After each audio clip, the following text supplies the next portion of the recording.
अध्याय 3 हमारा वाक्य संशोधन, लिंग, वचन, कारक, काल एवं वर्तनी शुद्ध, ये सब देखेंगे। सबसे पहले वाक्य प्रयोग संबंधी कुछ जो अशुद्धियाँ होती हैं उनको जानेंगे। इन कुछ वाक्यों के अशुद्ध व उनके शुद्ध रूप को पढ़ेंगे। यहाँ पर देखिए, सबसे पहले यहाँ पर आपका अशुद्ध वाक्य दिख रहा है, यहाँ पर आपको शुद्ध वाक्य दिख रहा है। ठीक है, जैसे कि आपका अशुद्ध वाक्य में है तुम्हारा सभी काम बेकार होगा। तुम्हारा सभी काम बेकार होता है। और शुद्ध क्या हो जाएगा? तुम्हारा सब काम बेकार होता है। तुम्हारा सब काम, यहाँ पर सभी नहीं आएगा, सब हो जाएगा। ठीक है, तो इसको आप नोट करें, ये सही हो जाएगा। अब देखिए, तुम पर कोई का जोर नहीं है। आपका शुद्ध वाक्य है कि तुम पर कोई का जोर नहीं है। अब यहाँ पर शुद्ध क्या है? तुम पर किसी का जोर नहीं है। कोई की जगह क्या हो जाएगा? किसी हो जाएगा। अब देखिए तीसरा, रमेश तथा सरता सिनेमा गए हैं। रमेश तथा सरता सिनेमा गए, और शुद्ध में क्या है? रमेश और सरता, और यहाँ पर आएगा, कोई व्यक्ति हैं तो उनके साथ और आ जाएगा दोस्तों। ठीक है, तो रमेश और सरता सिनेमा गए, ये वाला ठीक है। अब चौथा देखिए, सचिन टेनिस और फुटबॉल अच्छा खेलता है। सचिन टेनिस और फुटबॉल, तो यहाँ पर क्या आ जाएगा? सचिन टेनिस तथा फुटबॉल अच्छा खेलता है, ये वाला ठीक होगा। अगर कोई व्यक्ति है, कोई खेल खेल रहा है, तो वहाँ पर और की जगह तथा आएगा। और कोई व्यक्ति हैं, दो लोग हैं, कोई काम कर रहे हैं, तो वहाँ पर आपका दो व्यक्ति के नाम आ रहे, तो वहाँ पर और आएगा। ठीक है, और यहाँ पर सचिन टेनिस और फुटबॉल खेल रहा है, जैसे कि गीता गाना गाती है और साथ में खाना बनाती है। ठीक है, तथा गीता गाना गाती तथा खाना बनाती है, तथा लगेगा ना कि और। ठीक है, तो आपका ये वाला गलत, ये वाला सही हो जाएगा। अब देखिए थोड़ा सा और समझते हैं। जैसे कि आपका अगला देखिए, 10 बजा है, तो यहाँ पर गलत हो जाएगा, 10 बजा नहीं, 10 बजे हैं, ये वाला ठीक होगा। अब देखिए, दौड़ में वह मेरे बाद था। वह दौड़ में वह मेरे बाद था, यहाँ पर क्या होगा? दौड़ में वह मेरे पीछे था। पीछे था, पीछे तो होते हैं सब, पीछे बाद का नहीं, पीछे आपका राइट होगा। ठीक है, अब देखिए, हमें चलना चाहिए, हमें चलना चाहिए, इसमें क्या है? ये देखिए, चलना चाहिए, ये वाला गलत हो जाएगा। आपका ये वाला सही जाएगा। ठीक है, मेरे लिए क्या आदेश है, और क्या मेरे लिए क्या आदेश है, इस प्रकार से आपका दिया है। अब देखिए यहाँ पर क्या गड़बड़ है भाई, देखिए, मेरे लिए ये आ जाएगा। ये वाला जो है ये आपका गलत हो जाता है, ये वाला ये। ठीक है, जहाँ कहीं पर भी आपको ऐसे दिख रहा है, ये वाला गलत हो रहा है, आपको ये वाला ए करना पड़ेगा। ठीक है, तब आपका क्वेश्चन सही हो जाएगा। अब देखिए, अभी और समझना पड़ेगा। वाक्यों के शुद्धिकरण को समझने के लिए वाक्यों के शुद्धिकरण को समझने के लिए संज्ञा, सर्वनाम आदि के अलावा हमें लिंग, वचन, कारक, काल को भी समझना होगा। आइए इनको संक्षिप्त में समझें। देखिए, सबसे पहले यहाँ पर हम बता रहे लिंग। लिंग क्या है? शब्द की जाति लिंग कहलाती है। संज्ञा के जिस रूप से व्यक्ति या वस्तु के नर अथवा मादा जाति का पता चलता है, उसको हम क्या कहते हैं? लिंग कहते हैं। क्या कहते हैं? लिंग कहते हैं। संस्कृत में संज्ञा के 3 भेद बताए गए हैं। संस्कृत में संज्ञा के 3 भेद बताए गए हैं। देखिए, पहला पुल्लिंग, स्त्रीलिंग और नपुंसक लिंग। ठीक है, हिंदी में शब्दों को 2 लिंगों में रखा गया है। यहाँ नपुंसक लिंग नहीं है। जो आपकी हिंदी है इसमें नपुंसक लिंग को नहीं रखा है, संस्कृत में नपुंसक लिंग को रखा है। तो आपकी संस्कृत में कितने हो जाएंगे लिंग? संस्कृत में आपके 3 लिंग हो जाएंगे। कितने हो जाएंगे? 3 हो जाएंगे दोस्तों। ठीक है, हिंदी में सारे जड़ अथवा चेतन शब्द पुल्लिंग तथा स्त्रीलिंग, मतलब हिंदी में आपकी जो लिंग है वो कितनी हो जाएगी? 2 हो जाएंगी। ठीक है, हिंदी में कितनी हो जाएगी? 2। हिंदी में लिंगों की अभिव्यक्ति वाक्यों में होती है। वाक्य प्रयोग द्वारा संज्ञा शब्दों के लिंग का भेद स्पष्ट होता है। वाक्यों में लिंग, सर्वनाम, विशेषण, क्रिया तथा कारक की विभक्तियों में विकार से उत्पन्न होता है। वाक्यों में जो लिंग, सर्वनाम, विशेषण, क्रिया तथा कारकों की विभक्तियों में विकार से उत्पन्न होता है। अब थोड़ा सा समझेंगे, कोई बात नहीं, अभी समझेंगे। देखिए, लिंग निर्णय, जैसे कि सर्वनाम में विकार से, सर्वनाम से विकार, लिंग जो निर्णय है सर्वनाम में विकार से कैसे हो जाएगा? देखिए, विकार मतलब परिवर्तन समझो आप। ठीक है, मेरी घड़ी सुंदर है, मेरी घड़ी सुंदर है, तो घड़ी स्त्रीलिंग के कारण सर्वनाम में विकार उत्पन्न होगा। ठीक है, तो जैसे कि मेरा मकान अच्छा है, तो मकान क्या है? पुल्लिंग है। ठीक है, विशेषण में विकार से देखिए, वह बड़ा मकान है, वह बड़ी घड़ी है।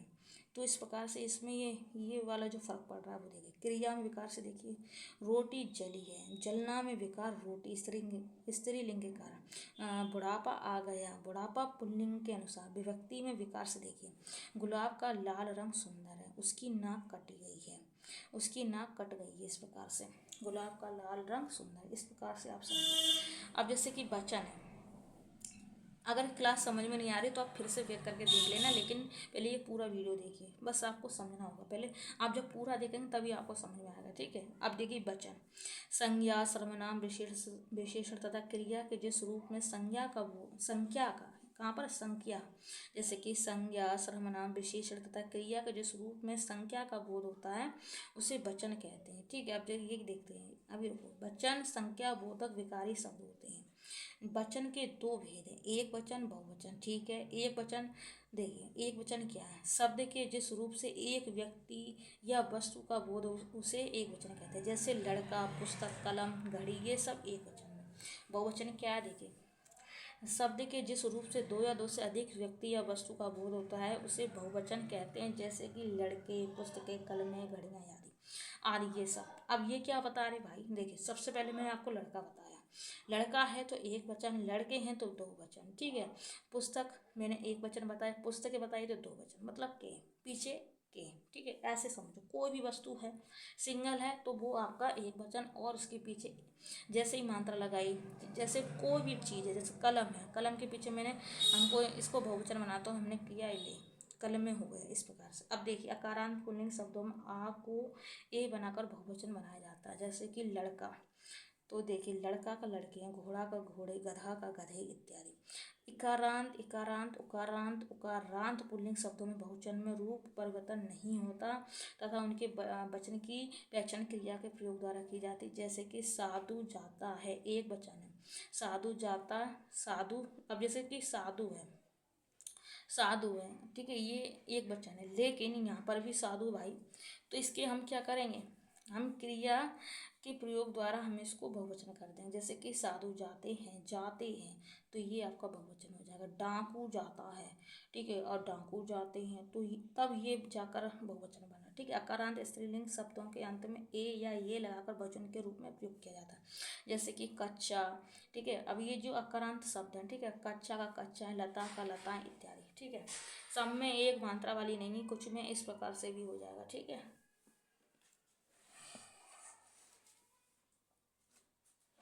आई होप क्लियर हो रहा हो। अब देखिए इत्यादि, या अंत, या अंत वाले स्त्री स्त्रीलिंग संज्ञा शब्दों में अंतिम स्वर के ऊपर अनुनासिकता, मतलब ये वाले जो चंद्र बिंदु लगाकर बहुवचन रूप निर्माण किया जाता है, जैसे कि चिड़िया है, तो यहाँ पर हमें चिड़िया का बहुवचन बनाएंगे तो इस प्रकार से चिड़िया होगा, गुड़िया है तो गुड़िया का बहुवचन बनाएंगे तो इस प्रकार गुड़िया हो जाएगा। अकारांत स्त्रीलिंग शब्द का प्रयोग करने के लिए आ का ए किया जाता है, जैसे कि किताब का किताबें, गाय का गाय इत्यादि हो जाएगा। इकारांत तथा इकारांत स्त्रीलिंग संज्ञा शब्दों में ई को ई करके, मतलब बड़ी को छोटी कर देंगे करके, या जो है चंद्र बिंदु लगा है, या को चंद्र लगाया जाता है, इस प्रकार कर देंगे, ठीक है। ई का ई तथा ई को इया कर दिया जाता है, जो ई आपकी छोटी है बड़ी है इनको मिलाकर इया कर दिया जाता है, जैसे कि नदी है, आपका शब्द है नदी, इसको क्या कर देंगे नदियाँ, लड़की हैं लड़कियाँ कर देंगे, ठीक है। ऐसे आप समझो। बाकी देखिए उकारांत या उकारांत शब्दों को बहुवचन बनाने के लिए ऊ को ऊ, बड़ा ऊ को छोटा ऊ, ठीक है, अंत में ए का प्रयोग किया जाता है, जैसे कि वस्तु, वस्तु यहाँ पर ऊ लगा था तो इसको मिलाकर हमने क्या किया ए कर दिया, वस्तु में बहु में।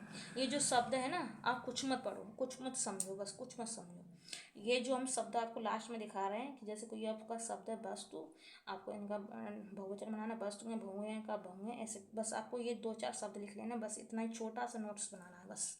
संज्ञा के पुल्लिंग या स्त्रीलिंग शब्दों का बहुवचन प्रयोग जैसे कि गण, वर्ग, जन, वृंद आदि लगाकर भी किया जाता है, जैसे कि श्रोता प्लस गण, तो आपका क्या हो जाएगा श्रोतागण, तब ये बहुवचन बना। अब श्रोता एक वचन है, इसका गण भी लगाकर कर लेते हैं, ठीक है। अधिकारी प्लस वर्ग, अब जैसे अधिकारी एक सिंगल है, अब इसको हम बहुत ज़्यादा बहुवचन बनाना चाहते हैं तो अधिकारी वर्ग हो जाएगा, ठीक है, इस प्रकार से। अब जैसे कि कहते पे व्यक्तिवाचक तथा भाववाचक संज्ञा के भी परिस्थिति के अनुसार बहुवचन के रूप में प्रयोग होता है। यह बात ध्यान रखने की है कि बहुवचन का सार्वत्रिक प्रयोग जातिवाचक संज्ञा का ही होता है, जैसे कि जयचंदो ने हमेशा देश की सुरक्षा को खतरों में डाला है। जयचंदो मतलब एक राजा था जयचंद दोस्तों, और जयचंद था, आप जानते होंगे, ठीक है, जयचंद था कश्मीर का, तो उसने वो मतलब मान नहीं रहा था, ठीक है। अब इस जैसे कि कितने मक्कार लोग हैं उनको भी जयचंद बना दिया, ठीक है। था एक ही जयचंद्र, पर वो मक्कारी दिया तो और भी जो कुछ थे उनको भी जयचंद्र बोल दिया, इस प्रकार से। ठीक है। विभक्ति के प्रयोग से बहुवचन निर्माण की प्रक्रिया में कतिपय परिवर्तन आते आ और बड़ा और ए जिन शब्दों के अंत में आते हैं उनका अंतिम स्वर ओ हो जाता है। जैसे लड़कों ने पढ़ा, पुस्तकों में लिखा, इस प्रकार से। ठीक है। तो ये सब है दोस्तों। अब देखिए संस्कृत के अकारांत, संस्कृत हिंदी के सभी उकारांत, उकारांत तथा ओकारांत संज्ञा शब्दों का बहुवचन में प्रयोग करने के लिए अंत में ओ किया जाता है। यदि आगे किसी भी व्यक्ति का प्रयोग हुआ, जैसे साधुओं को खाना खिलाओ, घरों में लोग रहते हैं, इकारांत तथा इकारांत शब्द का, आई होप अभी नहीं दिख रहा होगा, अब दिख रहा होगा।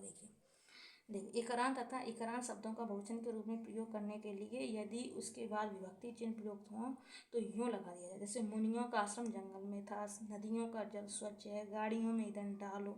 ठीक है, इस प्रकार से। द्रववाचक संज्ञा का प्रयोग हमेशा एक वचन में होता है। भाववाचक तथा गुणवाचक शब्दों का प्रयोग हमेशा एक वचन में होता है। द्रववाचक का एक वचन में, भाववाचक का एक वचन में, गुणबोधक शब्दों का प्रयोग भी एक वचन में। जैसे डाकू दुकान का सारा सोना ले गए, उनकी दशायता के सभी घायल हैं। अरे यार, क्या दशा था, नहीं सदाशता। ठीक है, बस यही। ठीक है, आगे देखिए हिंदी में कुछ शब्द हमेशा बहुवचन में प्रयुक्त होते हैं, जैसे कि प्राण।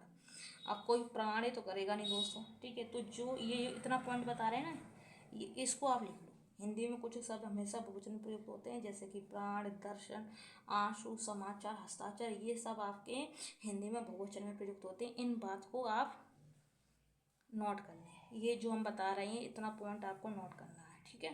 अब देखिए हम कारक, मोस्ट इम्पॉर्टेंट है कारक, मोस्ट इम्पॉर्टेंट कारक। देखिए संज्ञा तथा सर्वनाम के जिस रूप से उसका वाक्य के अन्य शब्द के साथ संबंध सामने आता है उसे कारक कहते हैं। अब ये क्या बता रहे हैं हम, देखिए अभी शांति से बने रहे ना। जैसे कि आपका कारक है, ठीक है, कारक मैंने आपको बताया। देखिए संज्ञा सर्वनाम के जिस रूप से, संज्ञा तथा सर्वनाम के जिस रूप से उसका वाक्य के अन्य शब्दों के साथ संबंध सामने आता उसे कारक कहते हैं। जैसे कि रमेश ने महेश को, रमेश है, ठीक है, रमेश ने महेश को जेब से पैसे निकाल कर दिए। इस वाक्य में रमेश ने महेश को जेब से दिए। ठीक है, जेब से। अब देखिए संज्ञा शब्दों में परिवर्तन है, जो पैसे निकालने की क्रिया से संबंध निर्धारित कर रहा है। ठीक है, डोंट वरी, अभी कुछ नहीं, डोंट वरी, अभी रुको, अभी समझ में आ जाएगा सब कुछ। देखिए अभी समझ में आएगा, अभी समझ में आएगा, आई होप। देखिए एक मिनट,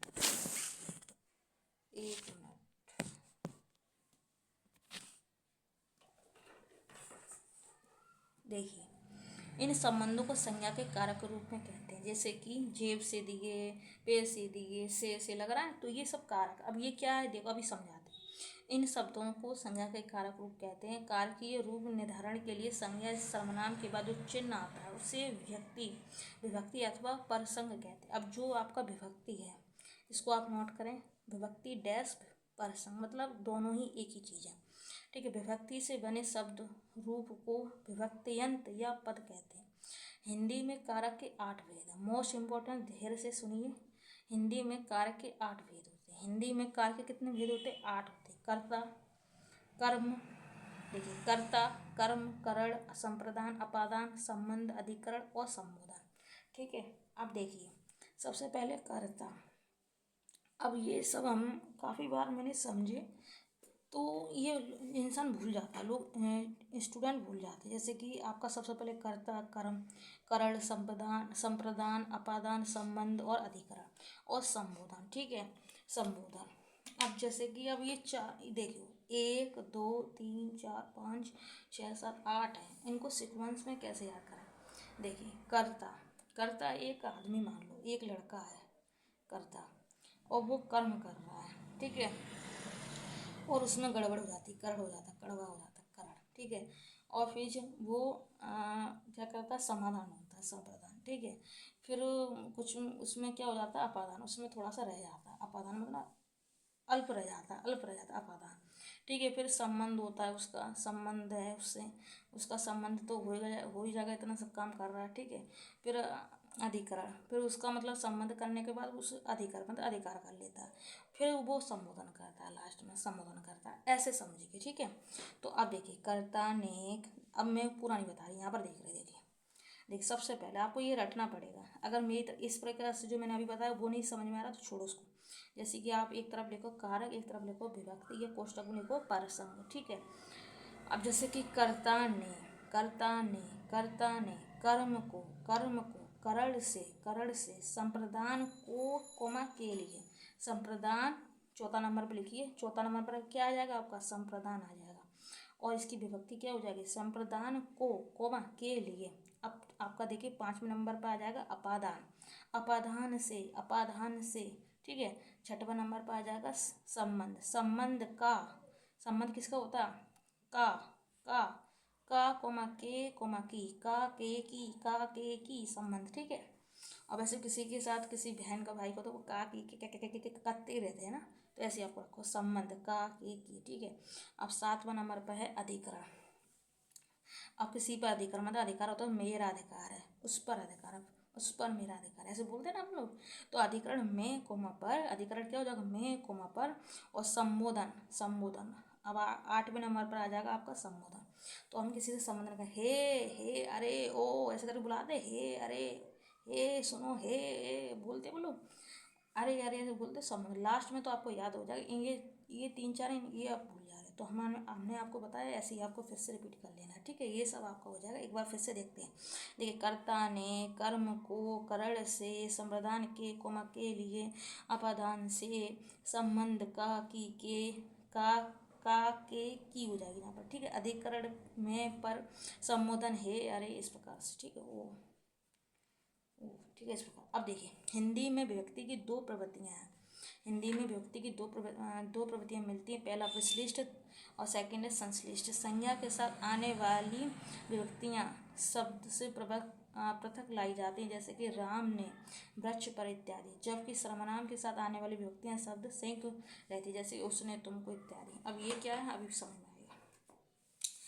देखिए कर्ता की विभक्ति ने का प्रयोग भूतकालिक वाक्यों में होता है। जो कर्ता है, कर्ता कारक है, ठीक है, उसमें कोई ने का प्रयोग हो रहा है और कोई वाक्य बना है, उसमें भूतकाल मतलब भूतकाल की बात हो रही हो तो ने आ जाएगा। ठीक है, करण तथा अपादान कारक की विभक्ति में से का प्रयोग होता है, समान लगी रहती, किंतु इनका प्रयोग पृथक अर्थों में होता है। जैसे कि करण है और मैंने आपको अपादान कारक बताया, जैसे कि आपका यहाँ पर मैंने से बताया और यहाँ पर भी मैंने से बताया। अब इन दोनों की हम कैसे समझेंगे, ठीक है, तो से समान लगते, किंतु इनका प्रयोग पृथक अर्थों में होता है। करण कारक में संज्ञा का क्रिया से संबंध होता है, जो संज्ञा है उसका क्रिया से संबंध का बोध होगा, जबकि अपादान में किसी वस्तु के अलग होने का भाव प्रकट होगा। ठीक है, जो कोई वस्तु है जैसे कि पेड़ से पत्ते गिर रहे हैं तो मतलब उससे अलग हो रहा है। ठीक है, तो इस प्रकार से यहाँ पर अपादान होगा। अब जैसे कि यहाँ पर देखिए राम ने डंडे से उसे पीटा, डंडे से उसे पीट दिया। दंड कोई संज्ञा है, मान लेते संज्ञा है राम और ले उसको पीट डाला डंडे से, तो यहाँ पर करता और क्रिया का हो रहा, तो यहाँ पर करण। और मोहन ने कुत्ते को घर से निकाला। अब यहाँ से कुत्ता है, घर में रहता था वो बेचारा, कुत्ता घर में रहता था और यहाँ से निकाल के फेंक दिया, मतलब अलग कर दिया, मतलब तो यहाँ पर क्या हो जाएगा, अपादान कारक। ठीक है, ऐसे आपको समझना होगा। आई होप क्लियर हो रहा हो। ठीक है, अब देखिए कारक की विभक्ति प्रयोग के उदाहरण, जैसे कि कर्ता है, आपका क्या है कर्ता। राम ने रोटी खाई, ने, राम ने रोटी खाई, कर्ता का उदाहरण, कर्ता कारक का। मैंने उसे पढ़ाया, मैंने उसे पढ़ाया, ये भी आपका कर्ता में जाएगा। उसने, मैंने, ये जो ने है ना, ये ऐसे ही जुड़ गया। उसने लड़ाई लड़ी, सीता ने गीता पढ़ ली। अब जैसे कि इस प्रकार से नहीं, अब ये शब्द एक ही, लेकिन यहाँ पर ये वाला भी आप कनेक्ट करें। ये पूरा उदाहरण लिख लीजिए आप। सीता ने गीता पढ़ी, उसने गीत, देखो ये शब्द ने जुड़ा इसमें, ये भी हम कर्ता समझ लेंगे। उसने गीत गाया तो ये आपका कर्ता का हो गया। ठीक है,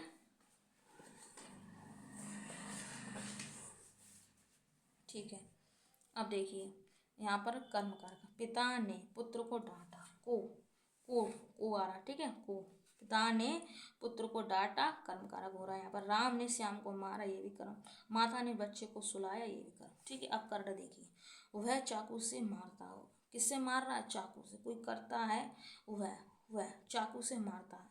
ठीक है, मार रहा है तो करड़ आ जाएगा, सी आ जाएगा। उसने पेड़ को कुल्हाड़ी से काटा, काट रहा कर रहा करता है वो क्रिया कर रहा है, तो यहाँ पर को वाला आएगा, ना कि आपका अपादान नहीं आएगा। ठीक है, वो यहाँ पर का वाला ये वाला नहीं आएगा, संप्रदान नहीं आएगा दोस्तों। ठीक है, सीता कलम से लिखती है, लिखती है किससे लिख रही है, कलम से, तो यहाँ पर आपका करड़ आ जाएगा। ठीक है, ऐसे आप थोड़ा सा और समझेंगे। संप्रदान देखिए, संप्रदान, उसने लड़के को मिठाई दी, संप्रदान को मिठाई दी। ठीक है, लड़के को, संप्रदान में क्या आया, को आता है। ठीक है, वह मुझको रुपए दे रहा है, मुझको ध्यान से शब्दों को देखना है।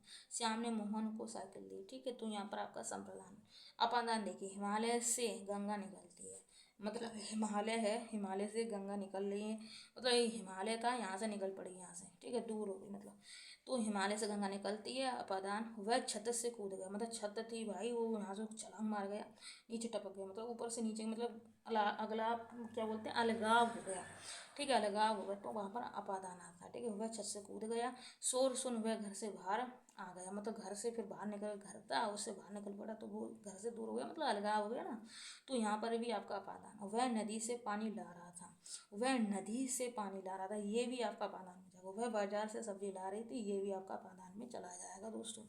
संबंध कारक देखिए, यह राम की किताब है, तो राम की किताब मतलब ये समझ, जैसे कि ये मेरा यूट्यूब चैनल है, तो यहाँ पर कौन सा जाएगा, संबंध कारक आ जाएगा। यह प्रेमचंद का उपन्यास है, ये भी आपका संबंध कारक है। अधिकरण देखिए, तुम्हारे घर में 10 लोग हैं।